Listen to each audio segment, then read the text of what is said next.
करायची की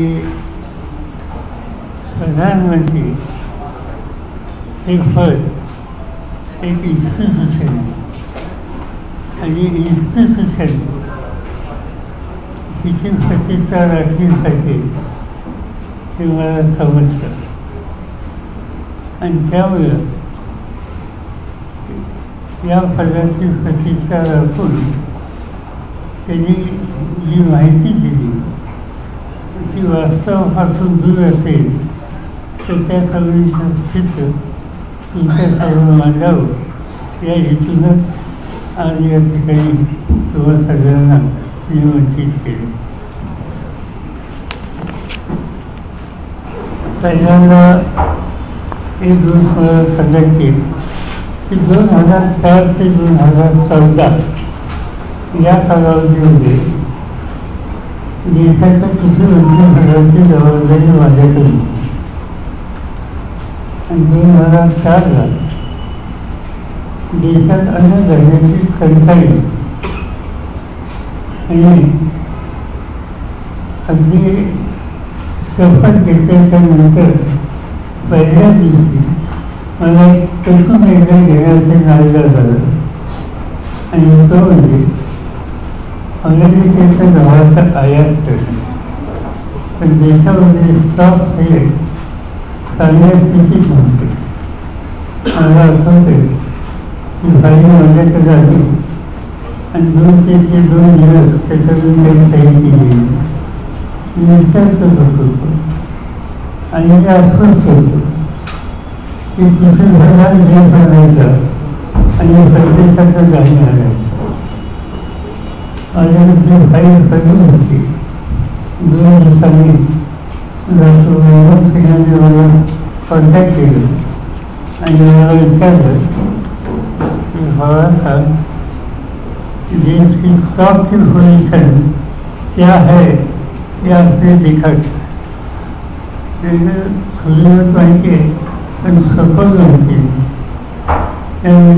देखिए आप ये फाइल नहीं क्लियर करेंगे तो 3 हफ्ते के बाद या 4 हफ्ते के बाद आज पब्लिक डिस्ट्रीब्यूशन को हा अनाज देने आणि त्यामुळे त्या फाईलमध्ये सही केली.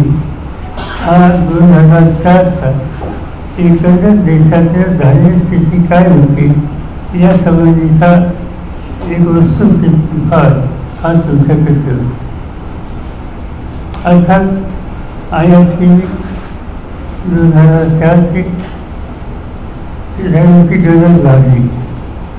पण नंतर शेतकऱ्यांनी पीक उत्पादन वाढवण्यासाठी तातडीने काही भावना उचलली पाहिजे आणि या दिशेने आम्ही काही निर्णय घेतले. त्याचा पहिला निर्णय हा की अन्नधान्य जाणे त्याचा आपला हमी भाव असतो. हमी भाव त्याच्यात बरेच वाढ कशी करता येईल. 2004 ते 2014 या दशकामध्ये गहू, तांदूळ, कापूस, सोयाबीन या सगळ्या पिकांच्या हमी भावात दुपटीपेक्षा जास्त वाढ केली गेली. आता उदाहरण सांगायचं झालं की 2004ला तांदूळाचा भाव 550 रुपये क्विंटल होता. तो 13-14ला 1310 म्हणजे 138% वाढ आहे. गव्हाचा 730 होता तो 1314ला 122% वाढ आहे. सोयाबीन 840 होता तो 25 झाला म्हणजे 198% वाढ आहे. कापूस 725 रुपये होता तो 67% झाला 114% वाढ झाली. ऊसाची किंमत 730 होती ती 21 गेली 188% झाली. हरभरा 1400 31 121%. मका 505 त्यावरून 1310 159% आणि जून 1360 46% 216% ही वाढ झाली. ही जी माहिती प्रमाण देतोय कृषी मंत्रालय भारत सरकार यांची अधिकृत माहिती. याचे काही महत्त्वाकांक्षी कार्यक्रम हातामध्ये घेतले. युपीए सत्तेत असताना शेती आणि संलग्न क्षेत्रात बदल करण्याच्या दिशेनं काही योजना सुरू केल्या. एक त्याच्यामध्ये NHM national horticulture mission 2007. National horticulture मिशनच्या वर 7 देशामध्ये फळबाग आणि भाजीपाला लागवडीचं क्षेत्र वाढवलं गेलं. दुसरी योजना आज ते विभाग राष्ट्रीय कृषी विकास योजना 2007. या 2 योजनांच्या यशस्वी आढावा घेतल्यानंतर तुमच्या लक्षात येईल की देशाच्या कृषी क्षेत्राचा श्रेणांमुळा यामुळे बदलला गेला.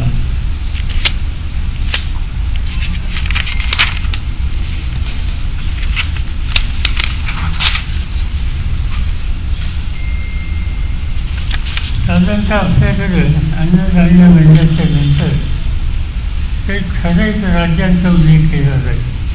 उदाहरणार्थ पंजाब, हरियाणा, वेस्टर्न यूपी किंवा दक्षिणेची काही राज्ये. तर आपला नॉर्थ ईस्टचा जो पट्टा होता की ज्याच्यामध्ये नॉर्थ ईस्टमध्ये आसाम येतं किंवा जवळजवळ बिहार राज्य येतं, छत्तीसगड, झारखंड, ओरिसा, पूर्वांचल या सगळ्या भागामध्ये भात हे एक महत्त्वाचं पीक होतं. पण त्याचं उत्पादन फार कमी होतं आणि या भागामध्ये एक क्रांतिकारी कार्यक्रम राबवला आणि देशातील उत्पादन भाताचं 100 लाख टनाच्या पुढं येऊन दुसरी हरित क्रांती ईस्टर्न इंडिया या ठिकाणी झाली. ईस्टर्न इंडियावर निघण्याचे तिथे ॲग्रिकल्चर सेक्टर. आणखीन एक काम हातामध्ये घेतलं.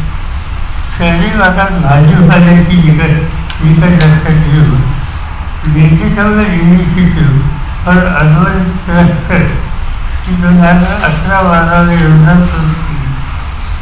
आणि याबरोबर शेतीच्या बरोबर मत्स्यपालन याच्याकडे स्वतंत्र लक्ष दिलं आणि नॅशनल फिशरी डेव्हलपमेंट बोर्ड 2006ला स्थापन केली. त्याचं हेडक्वार्टर हैदराबादला. त्याच्याबद्दल राष्ट्रीय बांबू मिशन, सर्वत्र डाळी उत्पादन कार्यक्रम, केशर उत्पादन अशा कितीतरी नवीन योजना या देशामध्ये सुरू केल्या. अन्नधान्याच्या किमतीचा वाढ केल्यामुळे शेतकऱ्याला प्रोत्साहन झालं आणि देश अन्नधान्याच्या बाबतीत स्वयंपूर्ण झाला. एवढंच सांगेल तर तुम्ही जर माहिती घेतली त्या काळाची त्याचं उदाहरण राईस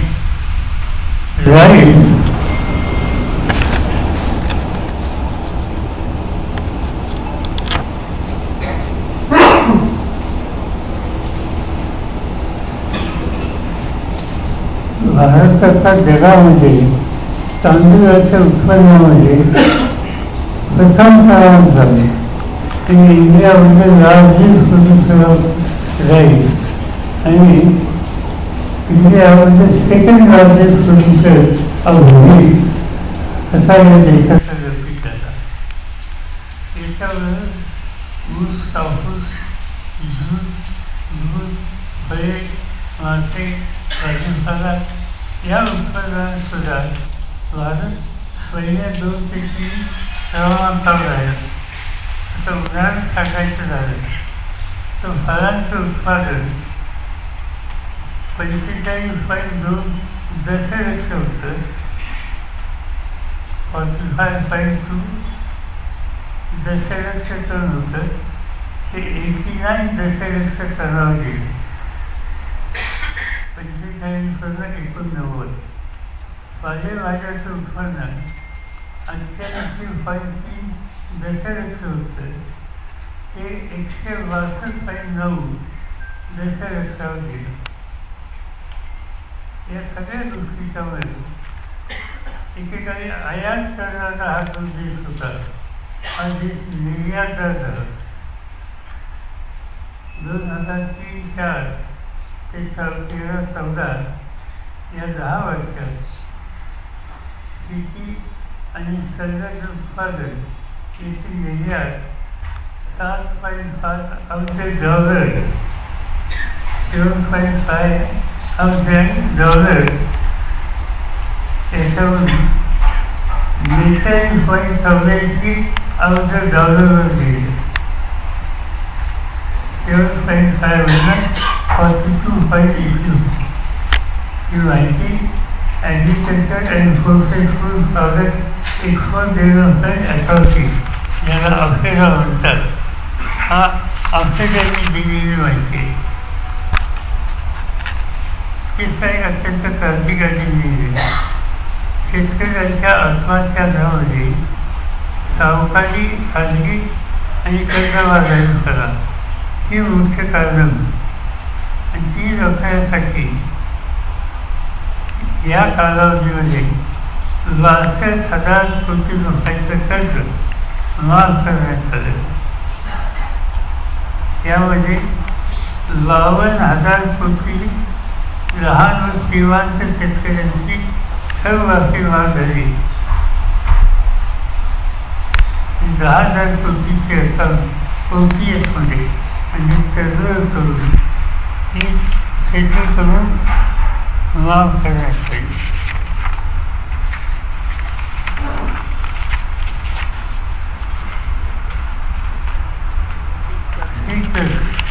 आता फ्री कर्जाचा रेट जो होता तो 11% होता.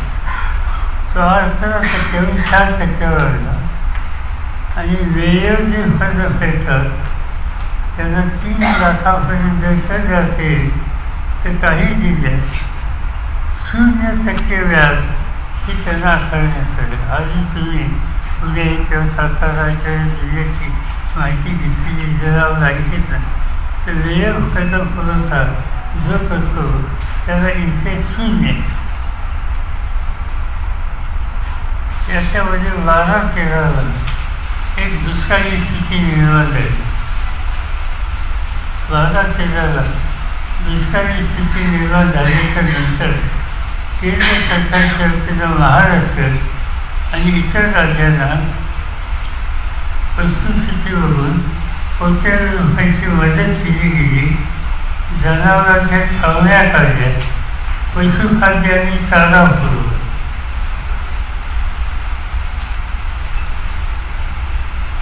काही फळबागा या दुष्काळामुळे अडचणीत आल्या, त्यांना हिरवाई करण्यासाठी 35,000 रुपयाचं अनुदान हे त्या काळामध्ये हे देण्यात आलं. आणि जसा विशिष्ट फायदा मराठवाड्यात औरंगाबाद किंवा काही भागात हा अधिक झाला.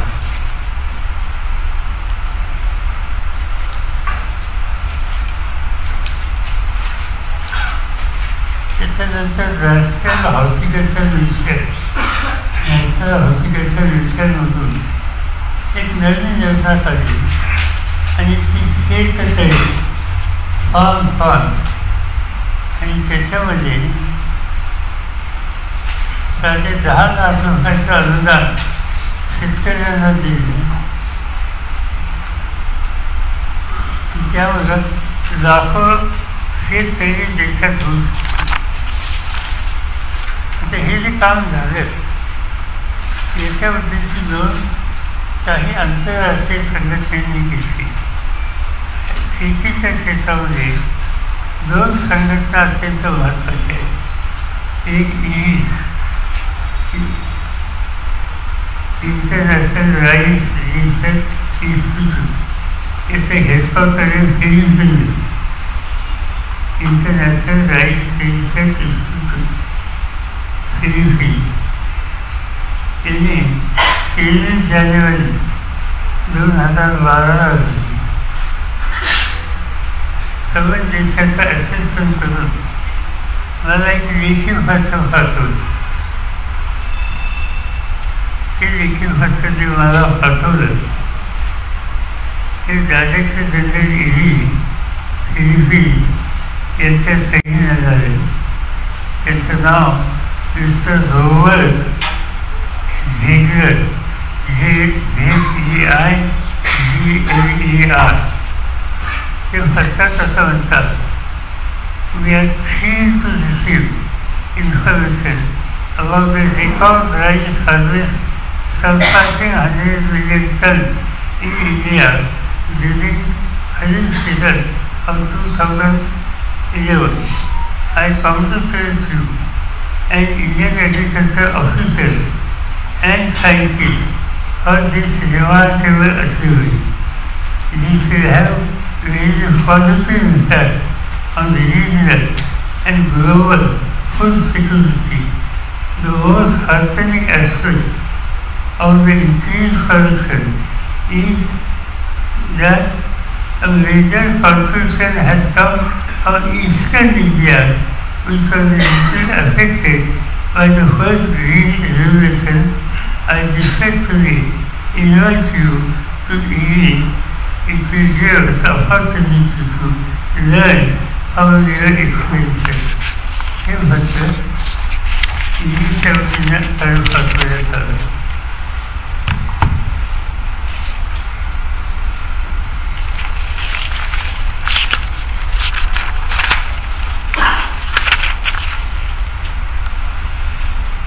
शेतीच्या क्षेत्रात दुसरी एक जागतिक संस्था आहे, तिचं नाव FAO,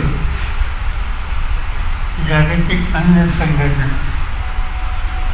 FAO 2 नोव्हेंबर 2012 रोजी पत्र भारताला तांदूळ आणि अन्नधान्याच्या उत्पादनात विक्रमी उत्पन्न केल्याबद्दल अभिनंदन केले.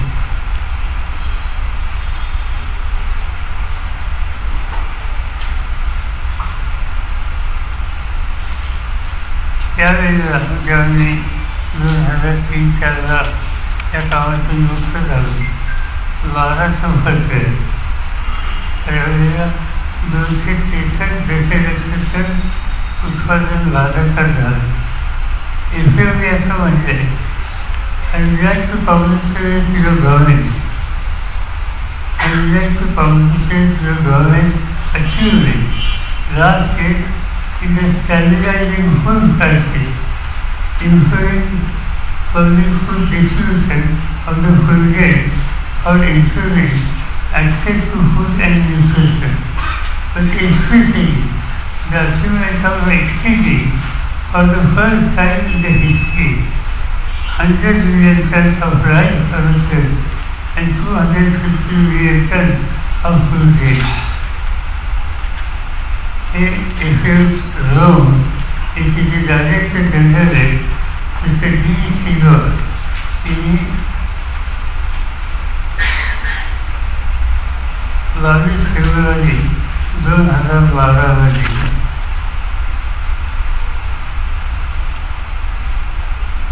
FAO आणि ELI या दोन्हीची माहिती मी अखेर दिली. आणखी एका दिवसांनी भाषामध्ये सांगितलं. त्या भाषांचं नाव नरेंद्र मोदी. त्यांनी सेंटर फॉर एक्सटेन्शन व्हेजिटेबल या संस्थेचं भूमिपूजन केलं. त्यावेळेला मोदीजींचं भाषण जे होतं ते असं म्हणतात, मैं गुजरात से मुझे बुलाकर उनसे जानना चाहता था कि खेती के क्षेत्र में कुछ कमी रह है क्या. मैं सीखना चाहता था, सार्वजनिक रूप में मुझे सेहत करने के लिए उनका अभिनंदन करना चाहता हूँ. 2015 दिल्लीवरील विज्ञान भवनाच्या कार्यक्रमात नरेंद्र मोदी प्रधानमंत्र्यांनी जे काही भाषण केलं मी हजर होतो, प्रजो लोक जे हजर होते, प्राईम मिनिस्टर वगैरे सगळे लोक होते. ते असं म्हणतात, एक दिन जब खुशीवंती थे शहरदार, तो मुझे टेलीफोन आया, मैं पुणे जा रहा हूँ, रास्ते में अहमदाबाद आ रहा हूँ. मैंने कहा कि आ जाइए. मुझे बराबर याद है कि वो गुजरात का पूरा खाता लेके आए थे. उन्होंने 1.5 साल की खेती के बारे में चर्चा की और कहा गुजरात की खेती आने का ध्यान कॉटन की तरफ भाव है, लेकिन उन्हें समझाइए कि गेहूँ की तरफ देखने की आवश्यकता है, अनाज की जरूरत है. शरद से क्रिकेट की बातें भी चलती है, वो तुरंत किसानी पर जाते हैं. उसी में आधुनिकता, इनोवेशन, पोस्ट हार्वेस्ट टेक्नोलॉजी, इसके तरफ उनका ज़्यादा ध्यान है. आप गन्ना शब्द सुनाई, वो घंटा में गन्ने पर सुनाएंगे, इसलिए वो गन्ना और चीजें खेती के बारे में जानते हैं. हे नरेंद्र मोदींचं सांगायचं तात्पर्य असं की मला त्यांनी जे काही एकंदर देशाच्या शेतीच्या क्षेत्रामध्ये आम्हा लोकांच्या हातात जबाबदारी असताना जे काही घडलं आणि वस्तुस्थिती किंवा सगळ्यांच्या गरजेला आणावी हे उद्योग या ठिकाणी सांगू इच्छितो. या काळात विशेषतः शेती, शेतकरी, त्याच्या कष्टाची किंमत हे फार महत्त्वाचे आहे. मी सुरुवातीला सांगितलं प्रधानमंत्री ही इन्स्टिट्यूशन आहे, त्यामुळे त्याच्यावर काही टीका टिप्पणी करणार नाही. पण मध्यंतरी तुम्ही लोकांनी एक उद्योग केला. तुम्ही लोकांनी उद्योग असा केला की छापलं तुमच्या वर्तनकर्तामध्ये रस्त्यात टॅलेंटो पाहिजे, रस्त्यात कांदा सरतोय वगैरे हे चित्र हल्लीच्या काळात एकंदर शेतीच्याकडे, शेतीमालाकडे, उत्पादकाकडे बघण्याचा दृष्टिकोन काय हे त्याच्यातून दिसतं गेलं. दुसरी एक गोष्ट अशी आहे की जगामध्ये ब्राझील हा देश साखर तयार करायला, इथेनॉल तयार करायला आढळवाही आहे. ब्राझीलच्या नंतर भारताचा नंबर. भारतामध्ये जगाची 2 नंबरची साखर तयार होते. असं असताना प्रधानमंत्र्यांनी त्याचा उल्लेख केला इथेनॉलचा. पण साखर आज या देशामध्ये अधिक आहे, ती निर्यात करण्याची आवश्यकता आहे. आंतरराष्ट्रीय बाजारपेठेमध्ये मागणी आहे, किंमत आहे, पण साखरेच्या निर्यातीवर बंदी घातलेली आहे. हा निर्णय मोदी साहेबांच्या कालखंडामध्ये त्या ठिकाणी झालेला आहे. आणि म्हणून अनेक गोष्टी अशा आहेत की ज्या या ठिकाणी शेतकऱ्यांनी कष्टाने पिकवल्या आणि ज्याला आंतरराष्ट्रीय बाजारपेठेमध्ये संधी आहे, त्यांना निर्यात करून त्या उत्पादकाच्या बाजारात 2 पैसे भरावे असा विचार हा जर केंद्र सरकारने केला तर शेतकरी त्याचं समाधान म्हणतील. मी याच्यापेक्षा अधिक काही बोलू इच्छित नाही. तुम्हाला या संदर्भात काही विचारायचं असेल तर अवश्य विचारू शकतो. मी जे सेशन वाचून दाखवलं आधी सर, त्याची हिंदी, इंग्लिश आणि मराठी प्रती त्या तुम्हाला दिल्या जातील. सत्तेत सहभागी होत नाही म्हणून तुम्हाला टार्गेट केलं जातं, कारण की ज्या पद्धतीने जी चर्चा आहे की आता तुमच्या राष्ट्रवादीच्या पवार गटाबद्दल सातत्यानं मोदी असं बोलताना दिसत आहे. मला कशासाठी त्यांनी केले माहिती नाही, पण ते कसं आहे, प्रधानमंत्र्यांना देशात काय घडतं आहे याचं वास्तव चित्र समजलं पाहिजे. त्यांनी जे वक्तव्य केलं त्याच्यावरून त्यांना वास्तविक चित्राचं ब्रीफिंग हे खाली गेलेली दिसत नाही. आणि ब्रीफिंग नसताना असं स्टेटमेंट करणार एक धाडस वाटतं. ते धाडस त्यांनी या ठिकाणी दाखवलं, पण ते सत्यावर, ते वास्तवावर आधारित नव्हतं. नरेंद्र मोदी तुमच्याबद्दल काय बोलले तुम्ही आता 4 वेळी वाचून दाखवल्या, पण मग असं आता काय झालं अचानक की मोदींचा बाज बदलला आणि त्याला तुमच्यावरती टीका करू लागले, नक्की असं काय घडलं, तुम्हालाच काय वाटतं? असं की सध्या एकंदर देशामध्ये जी अस्वस्थता आहे, मी मागेही सांगितलं की अनेक राज्यामध्ये लोक आता बदलाच्या विचारात आहेत. लोकांना बदल हवा आहे. जसं मी परवा एकदा कुठे सांगितलं की सर्व देशाचं चित्र तुम्ही बघितलं तर आज मोदी किंवा त्यांच्या विचाराचं पक्ष कुठं सत्तेमध्ये आहे राज्यामध्ये. कर्नाटकात तुम्ही केरळमध्ये नाही, तामिळमध्ये नाही, कर्नाटकामध्ये नाही, आंध्रमध्ये नाही, आंध्रच्या शेजारी हैदराबादमध्ये नाही, गोव्यात नव्हतं. तिथलं सरकार खोलून त्या ठिकाणी सत्तेवर आले. इथं उद्धव ठाकरेंचं सरकार काही सरकारने वेगळी भूमिका घेतल्यामुळं गेलं आणि त्या ठिकाणी सत्ता आली. ही गोव्यामध्ये त्यांचं सरकार नव्हतं, पण आमदार खोले आणि तिथं आणलं. त्याच्याशिवाय मध्य प्रदेशमध्ये कमलनाथचं सरकार त्या ठिकाणी होतं आहे, तिथं फोडाफोडी केली आणि सरकार त्या ठिकाणी आणलं. 30 गोष्ट हिमाचल प्रदेश, 30 गोष्ट हरियाणा, 30 गोष्ट झारखंड, 30 गोष्ट आजूबाजूच्या सगळ्या राज्यांच्यामध्ये. आज पंजाबमध्ये सुद्धा त्यांची सत्ता, पश्चिम बंगालमध्ये सत्ता नाही. याचा अर्थ देशाच्या बहुसंख्य राज्यामध्ये आज त्यांच्या हातामध्ये सत्ता देणारा लोकांचा सहभाग नव्हता. हे जे चित्र सगळं दिसतं आहे त्याचा परिणाम उद्याच्याला काय होईल का काय याच्या संबंधीचा कदाचित धसका हा कोणी घेतला असेल आणि त्याच्यातून अशा प्रकारच्या गोष्टी त्या ठिकाणी मांडल्या गेल्या असाव्यात याची मला शंका आहे. पण मग त्यामुळे तुम्हाला असं वाटतं आता 2000 जेव्हा लोकसभा निवडणुका होती तेव्हा संपूर्ण बदल होईल असं वाटतंय तुम्हाला? विधानसभेच्या निवडणुकीत हा बदल दिसतो.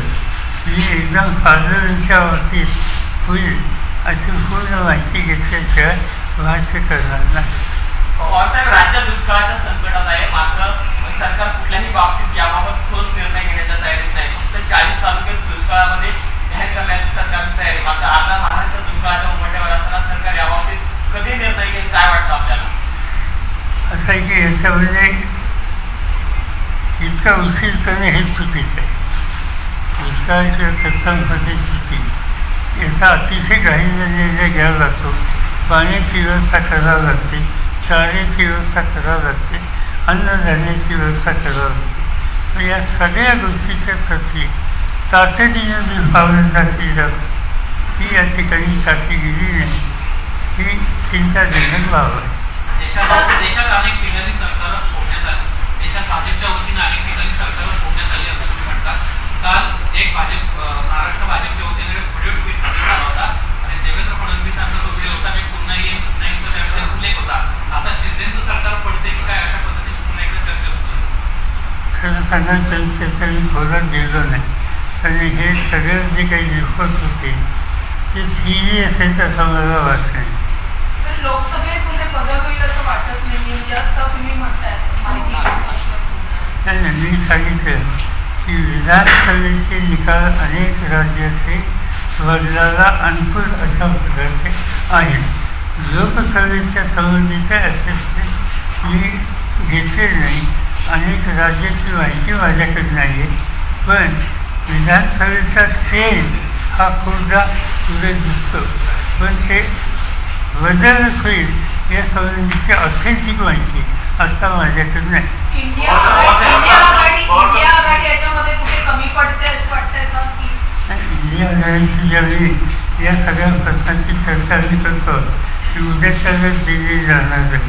लवकरच उद्या परवा दिवशी आम्ही काही लोक या प्रश्नावर बसणार आहोत. या कामाला आम्हाला गती द्यावी लागेल. आज लोकांची आमच्याकडनं अपेक्षा आहे. 2-3 दिवस मी महाराष्ट्रात काही ठिकाणी फिरत होतो. त्या ठिकाणी लोकांनी माझ्याकडे आग्रह केला, मागणी केली की या इंडियाच्या संबंधीचं तुम्ही एकत्रित येऊन काही पर्याय देतात, या कामाला गती द्या असं खालून लोक आम्हाला सांगायला लागले. याचा अर्थ आम्हाला आणखीन काम केलं होतं. पवार साहब, आपने कहा कि लोकसभा में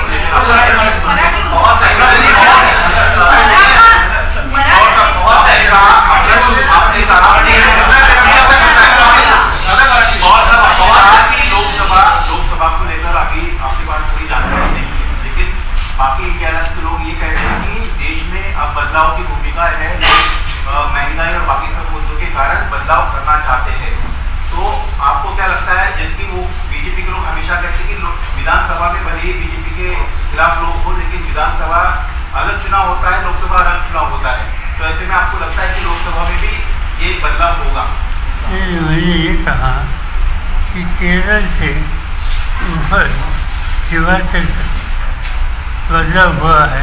बहुत से राज्यों में 2-3 राज्य छोड़कर, गुजरात, यूपी, 2-3-4 छोड़कर इतना बड़े पैमाने पर जब बदलाव देश में दिखने के लिए मिलता है, तो इसका असर कुछ न कुछ आगे हो सकता है, ये हम नज़रअंदाज नहीं कर सकते। मगर इसकी थोड़ो डिटेल कॉन्स्टिट्यूंसी वाइज इंफॉर्मेशन आज मेरे पास नहीं।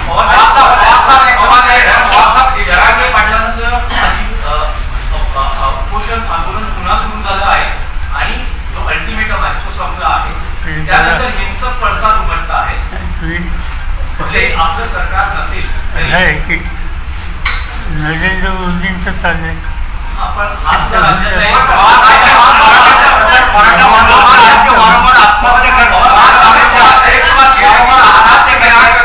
महाराष्ट्र में आकर प्रधानमंत्री मोदी आपको पूरे भाषण के दौरान सिर्फ आपको टारगेट करते हैं, उसको कैसे देखते हैं कि क्या महाराष्ट्र में जमीन खिसक रही है क्या, या फिर स्पेसिफिक आपका दौरा कहीं न कहीं बीजेपी को? मालूम नहीं, मगर मैं जहाँ जाता हूँ, जिस तरह लोगों का रिस्पॉन्स मिलता है, इसका रिपोर्ट उनके पास गया होगा। इसलिए साईं बाबा के दर्शन के लिए गए और शरद बाबा के दर्शन की क्या आवश्यकता थी? तब क्या महाराष्ट्र के भीतर बदलाव समझ में आ रहा है? आप लगातार इंडिया आघाडीमध्ये अजून काय करायची आवश्यकता आहे की एकजुटीपणा मिळवू शकते? पॉईंट साहेब 2 भाग आहेत. इंडिया ह्या कन्सेप्टमध्ये आम्हा सगळ्या लोकांना काही गोष्टी बसून विचार करावा लागेल. त्या गोष्टी कोणत्या? थोडी आमच्यात काही मत आहेत. Generally our thinking is that we have to work together and we should work together. So it's not that difficult. There is a difficulty in some state elections. I will just tell you one example. State like West Bengal, for instance. You see, West Bengal, Mamataji's party is an effective, strong party, but simultaneously we could not bypass left parties or Congress. So like that, there are certain states situations in little, but for Lok Sabha, there is a feeling we have to work together.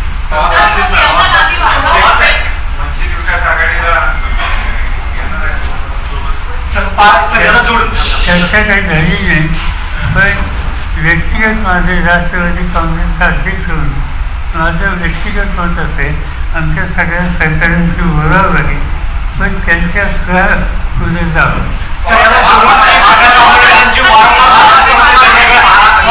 जिस तरीके से 5 राज्यों में 4-5 राज्यों में जहां चुनाव हो रहे हैं, वहां पर बीजेपी की स्थिति मजबूत नहीं दिख रही है. क्या उनको डर है कि वहां जो डिफिकल्टीज होगी महाराष्ट्र में ना हो, इसलिए बीजेपी के बड़े नेताओं का सबसे ज्यादा फोकस महाराष्ट्र की तरफ है?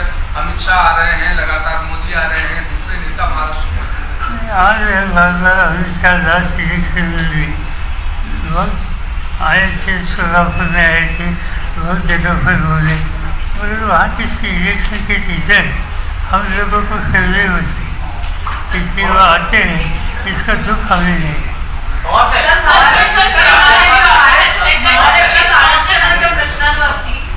सगळीकडे वातावरण चांगलं आहे. पंतप्रधान आताच येऊन गेले, तो त्याविषयी ते काहीच बोललेले नाहीये. त्यांनी शरद पवारांविषयी बोलले, पण आरक्षणावरती काही बोलले नाही. आपल्याला काय वाटतं, कारण मराठा ओबीसी या सगळ्या प्रश्नांवरती राज्यामध्ये तणाव आहे. त्याला ज्या प्रश्नांची अधिक चिंता वाटत असेल त्याच्याबद्दल ते बोलले. प्रश्न आहे मराठा आरक्षणाचा विषय. पुन्हा एकदा हिंसक पडसाद उमटला आहे. भले राज्यात आपली सत्ता नसली तरी आपण राज्यातले आणि देशातले मोठे नेते आहात. तुम्हाला असं वाटतं का की तुम्ही हा प्रश्न सोडवण्यासाठी व्यक्तिगत पंतप्रधानांना भेटून, कारण पंतप्रधान हा प्रश्न सोडवू शकतात असं तुम्हाला वाटतं का, आणि तुम्ही त्यांची भेट घेणार का? असं आहे की हा प्रश्न त्यांनी उपस्थित केला अध्यक्षांचा. त्यांचं स्टेटमेंट तुम्ही आज वाचेल आणि त्यांना पूर्ण विश्वास आहे की फार दिवसा हा प्रश्न सोडू शकत होते. त्यासाठी त्यांनी काही या ठिकाणी कारवाई करण्याची आवश्यकता होती. याचा अर्थ प्रश्न मांडणाऱ्यांनाच त्याच्याबद्दल त्यांच्या केफेबिलिटीबद्दलचा विश्वास हा होता आणि त्यामुळे आपण वेगळं मत वाढण्याचं कारण नाही.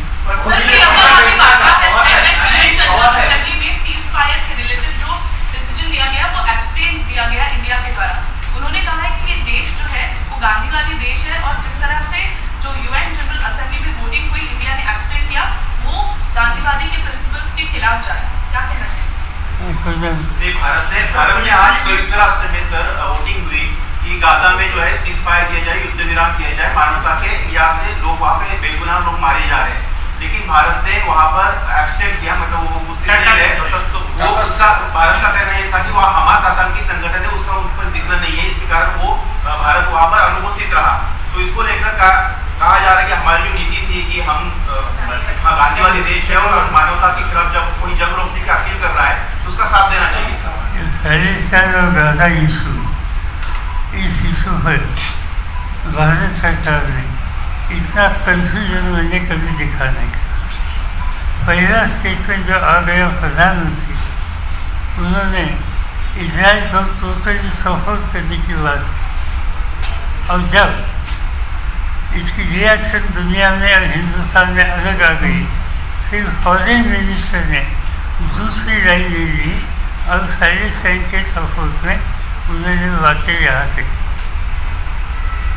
ये भारत सरकार में कन्फ्यूजन अलग अलग तरह की बात करती है.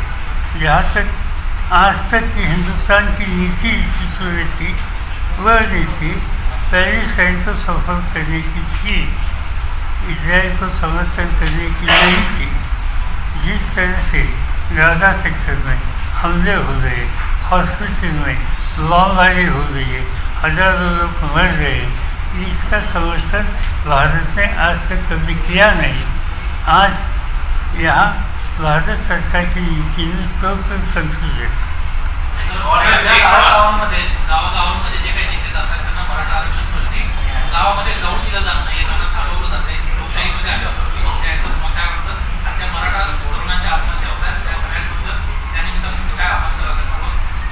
नाही, याच्यामध्ये महाराष्ट्र आणि केंद्र सरकारने पुढाकार घेऊन बसून याच्यावर टेबल प्रश्न सोडवला पाहिजे. एका अतिरेकी स्थितीपर्यंत जाण्याची अवस्था येऊन देता कामा नये.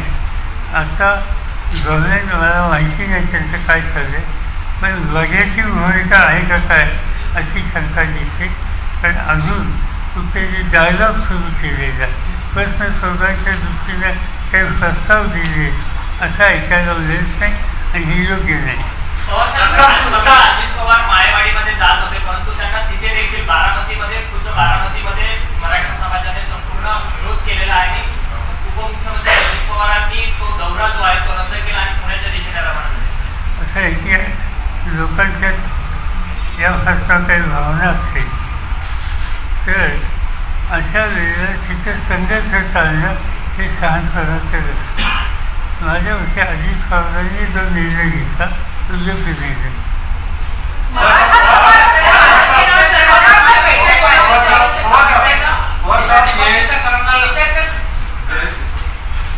महायुति की सरकार चल रही है, अजित पवार साथ में है, एकनाथ शिंदे साथ में, अचानक से फिर से बीजेपी का वीडियो बन गया कि मैं सुनना है और उसमें क्या कहेगा? सरकार के कन्फ्यूजन इस तरीके का है कि देवेंद्र फडणवीस का वीडियो सामने आ गया, देवेंद्र फडणवीस का एक वीडियो सामने आया. सरकार के भीतर कन्फ्यूजन की स्थिति अभी भी बनी हुई है. महायुति सरकार में इसको कैसे देखते? क्या ये संकेत है? ये जो वीडियो वगैरह ये इशू का हम सीरियसली लेते हैं. मुझे लगता नहीं कि ऐसा कोई इशू था. यहाँ की सरकार जो है वो देवेंद्र फडणवीस को नजरअंदाज करके चला नहीं सकती. जिनके पास 110 MLA है उनको नजरअंदाज नहीं कर सकते. संकेत है कि बीजेपी को ऐसा लगता है कि सुप्रीम कोर्ट में जिस तरह से मामला चल रहा है डिस्क्वालिफिकेशन का, वो अयोग्य ठहराए जाएंगे. अगर शिंदे को अयोग्य ठहराया जाता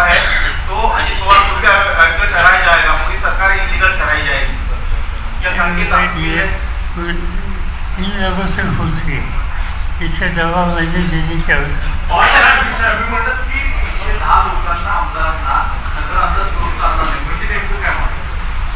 शक्य आहे ना, एकशे जण माझ्याकडे असते तर इथे सरकार दुसरं बनवलं. दुसरं असं की काल हसन मुश्रीफांनी कॅबिनेट मिनिस्टर त्यांनी हे तुमच्या पक्षाचे प्रदेशाध्यक्ष जयंत पाटील यांच्यावर प्रश्न उपस्थित परत एकदा केला की ते कॅबिनेटमध्ये जाणार होते, आता अजित पवार बरोबर महायुती सरकारमध्ये सहभागी होणार होते, पण काही कारणास्तव थांबलेलं आहे. पण तुर्तास तरी पूर्ण विराम नाही, या पुढेही कदाचित येऊ शकतात. माझ्या माहितीप्रमाणे जयंत पाटलांचा उल्लेख त्यांनी केला. एजन्सी जयंत पाटलांच्या घरी गेलेल्या मी काय ऐकलेलं नव्हते, पण हसन मुश्रीफांच्या घरी गेलेल्या मी ऐकल्या होत्या. त्यामुळे ती स्थिती जयंत सावंतांवर कधी आली नाही. त्यामुळे जयंत सावंत कुठे जातील किंवा आपल्यावर येतील हा विचार करण्याची आवश्यकता नव्हती.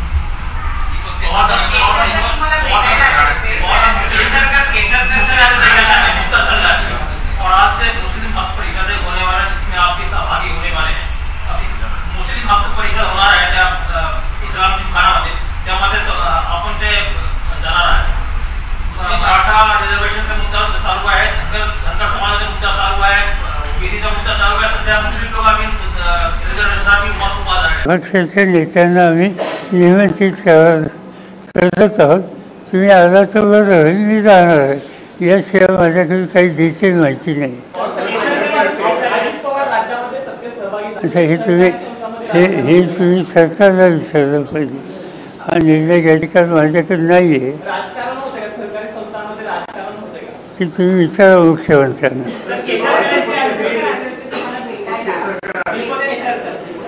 जसं केसर का आले होते, फुलं घेऊन आले होते देशात.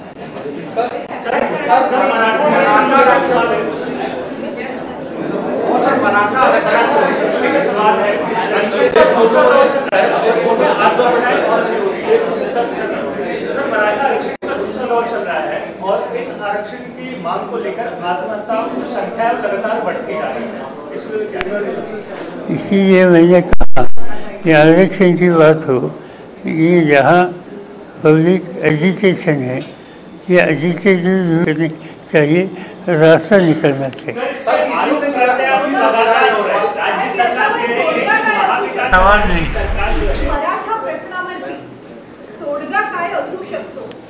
आवश्यकता थी और एक केस में कोर्ट का डिसीजन अगेंस्ट गया, इसलिए सरकार को जिम्मेदार कहना ठीक नहीं. ये अल्टीमेटली क्लोज इंडिपेंडेंट एजेंसी, उन्होंने उनके असेसमेंट के मुताबिक कुछ कदम उठाए. हो गया.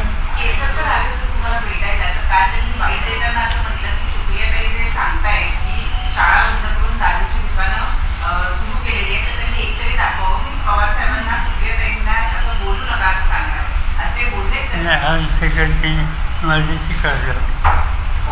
चर्चाही केली, त्यांनी चर्चा केली नाही. त्यांनी फक्त एकच आहे की काय ते काही शाळा चालवायला काही लोकांना देतात, त्यासंबंधी सरकारचं धोरण काय, हे खाजगीकरण नाही. याच्यामध्ये सरकारचं लक्ष संस्थेच्याकडे, संस्था चालकांच्याकडे राहील अशी भूमिका त्यांच्या ठिकाणी मांडली. आणि याच्यात कुठलीही चर्चा काही इश्यू असले तर आम्ही चर्चेला ओपन आहोत हे सांगायचे आहे.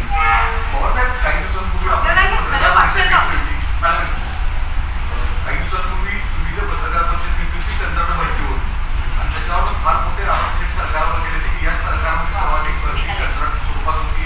त्याला स्वतः मुख्यमंत्री फडणवीस यांनी तारखेचे GR दाखवत तत्कालीन आघाडी सरकारमध्ये म्हणजे अशोक चव्हाण, पृथ्वीराज चव्हाण कालांतराने दंडकार्याकडे असल्याने नंतर स्वतः उद्धव ठाकरे महाविकास आघाडी सरकारमध्ये त्याच्यामध्ये सर्वाधिक GR निघाले, एजन्सी नेमण्यात आल्या आणि त्याला सर्वस्वी तुम्ही आणि उद्धव ठाकरेंना जबाबदार ठेवलं होतं.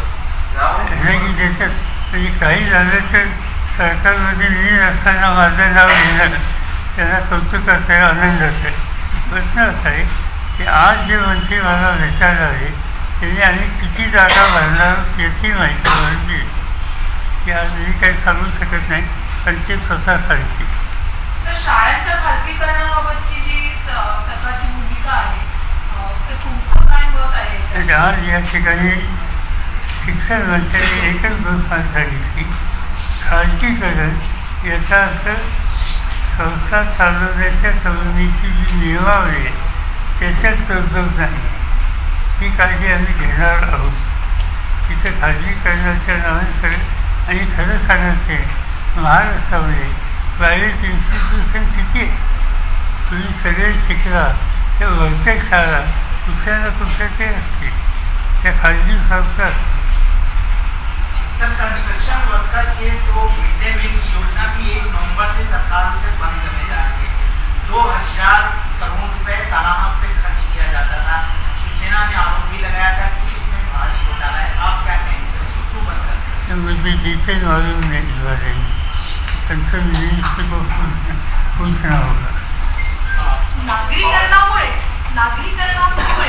महानगरांमध्ये हवेचे फार मोठे प्रश्न निर्माण झाले. मुंबईकडे या दृष्टीने कसं पाहावं असं आपण सुचवतो.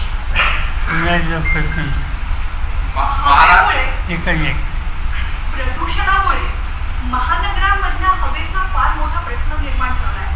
मुंबईतली हवा दिल्लीपेक्षा खराब असल्याचं सिद्ध होत आहे. हा प्रश्न कसा सोडवला जाऊ शकतो? मला काही दिल्लीत मी राहतो, मुंबईपेक्षा दिल्लीत वेगळं असं दिसत नाही. यापेक्षा इतक्यापेक्षा दिल्लीत मला स्थिती अधिक गंभीर दिसते. आणि म्हणून त्याच्याचे जे जाणकार आहेत त्या सगळ्यांनी बसून याच्यात काही ना काहीतरी सोल्युशन काढलं पाहिजे. लोकशाही धोरणाने सक्तीची पावलं टाकली पाहिजे आणि आपण सगळ्यांनी सहकार्य केलं. ठीक है. और ड्रग्स को लेकर के तो महाराष्ट्र के भीतर पिछले 1 महीने के भीतर करीब 1000 करोड़ से ज़्यादा की अलग अलग जगहों पे एजेंसियों ने ड्रग्स सीज किया है. क्या महाराष्ट्र ड्रग्स को जो लाने का करियर पॉइंट बन रहा है क्या, कि इस तरीके से यहाँ पर इतनी भारी मात्रा में ड्रग्स आ रहा है? बात ऐसी है कि ये ड्रग का इशू बहुत सीरियस है. यहाँ इससे पहले यहाँ तक सीरियस है और इस एरिया में सीरियस है, हम कभी जानता नहीं. अभी देखा हमने नासिक का नाम कभी सुना नहीं. आज नासिक इसका सेंटर है क्या क्या, ऐसी चिंता होने लगी है.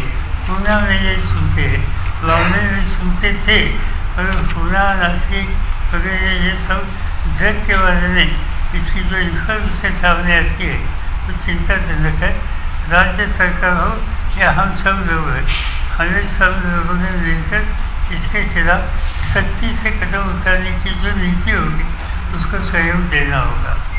Thank you. काही दिवसांपूर्वी उद्धव ठाकरे यांनी धारावी प्रकल्पाच्या संदर्भामध्ये थेट आंदोलनाची केलेली आहे. राष्ट्रवादीची काय भूमिका आहे, तुमची भूमिका काय, कारण की हा प्रकल्प गावात गृहनिर्माण मंचाचा प्रोसेसमध्ये बऱ्यापैकी झाला होता. असं आहे की त्याच्यात उद्धव ठाकरेंचं मत काही जाणून घेणार आहे. जवळच या 2-4 दिवसातच त्यांच्याशी बसणार आहे.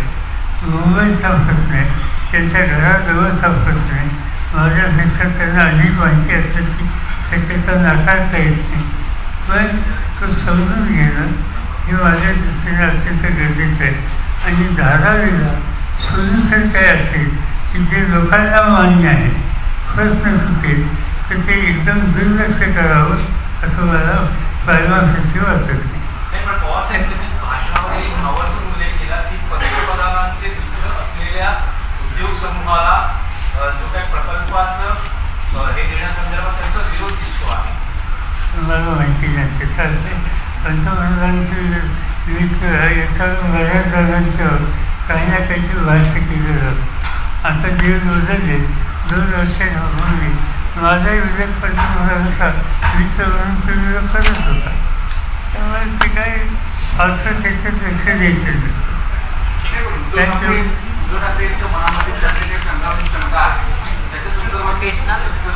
ते समजून घेणार ना, माझ्यापेक्षा केव्हाही त्यांना या भाषाची माहिती अधिक असते आणि मी त्याच्यावर बसणार आहे, त्यांच्यावर बसणार आहे, काही आर्किटेक्टच्यावर बसणार आहे. राज्य सरकारचे तर ते दिलं तर तेही जाणून घेणार. Thank you. लोकसभा